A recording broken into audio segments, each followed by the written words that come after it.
Welcome back to my channel.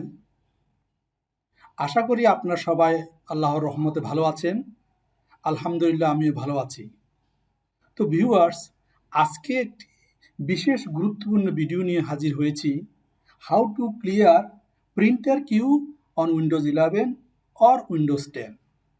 কিভাবে Windows 11 অথবা উইন্ডোজ 10 এ প্রিন্টার কিউ ক্লিয়ার করতে হয়। তো শুরু করা যাক।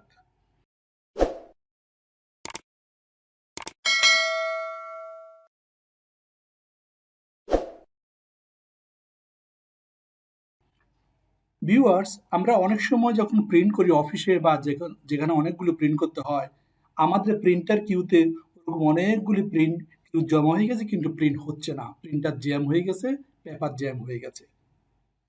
আর প্রিন্টার কিউটা কিভাবে দেখবো চলুন সেটা দেখি। সার্চ বারে টাইপ করুন কন্ট্রোল প্যানেল। কন্ট্রোল প্যানেলে ক্লিক করলাম। এখান থেকে ডিভাইসেস অ্যান্ড প্রিন্টারে ক্লিক করব। এখান থেকে এই প্রিন্টারে আমার অনেকগুলো প্রিন্ট কিউ জমা হয়ে গেছে। কিভাবে দেখব? রাইট মাউস ক্লিক করে সি হোয়াটস printing.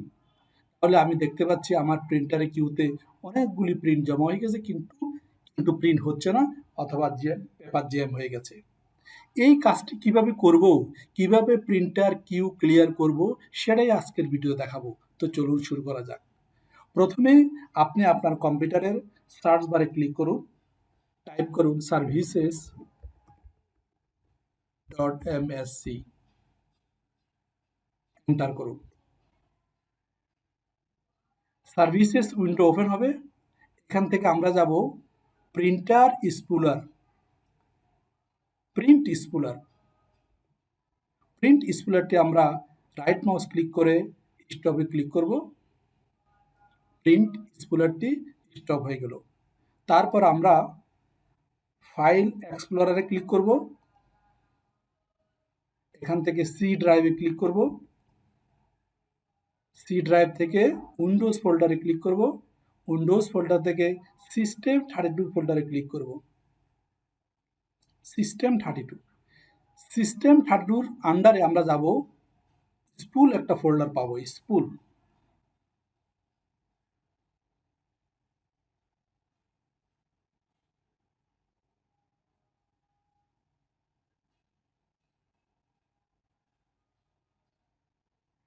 Spool folder double click করব। স্পুল ফোল্ডারের আন্ডারে প্রিন্টার্স ফোল্ডারে ক্লিক করব। আমরা যে প্রিন্টগুলি দিয়েছি, যে প্রিন্টগুলি প্রিন্টার জ্যামের কারণে প্রিন্ট হয় নাই, সবগুলির কিউ এখানে একটা কপি জমা হয়ে গেছে। আমরা কি করব? এখান থেকে সবগুলিকে কন্ট্রোল এড দিয়ে সিলেক্ট করে শিফট ডিলিট দিয়ে আমরা ডিলিট করে দিব।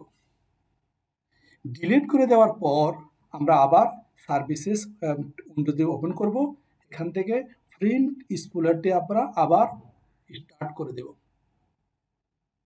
স্টার্ট করে দেওয়ার পরে আমরা প্রিন্ট স্পুলারে আবার যাব।